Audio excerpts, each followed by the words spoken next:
You get to build an art vocabulary, evaluate and give feedback, and work on emotions and body language as communication. Next, problem solving. This is building reasoning skills, coming up with different possibilities and keeping an open mind. Next, organization. These are time and material management skills and concentrating on a task at hand. Next, collaboration, especially at home, brothers and sisters, mom and dad, working together, sharing responsibilities for art projects and learning from mistakes. Now let's go all the way up here to creativity. Art involves you in originality and innovation. That's creating things that are new and useful and also risk-taking. Then there's technology. There's a variety of media and social and digital formats and tech tools for you to create important art. And next, social justice. This is when you engage in large community projects like murals, you gain a diversity of perspectives and build awareness of other cultures. Hugely important aspect of art. And lastly, perseverance. This is the follow-through for a project where you build healthy work habits and you put your passions to paper. Now here at Schoolhouse 7, we used a variety of household items like hot glue,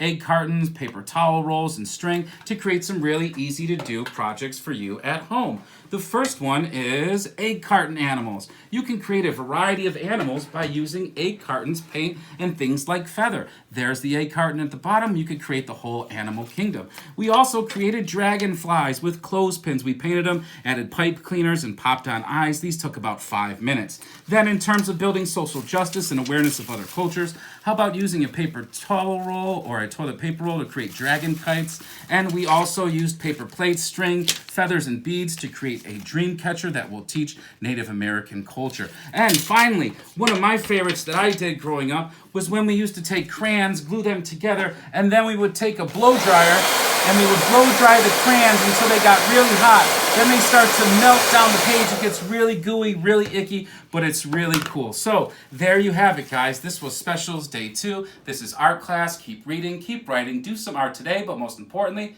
be safe.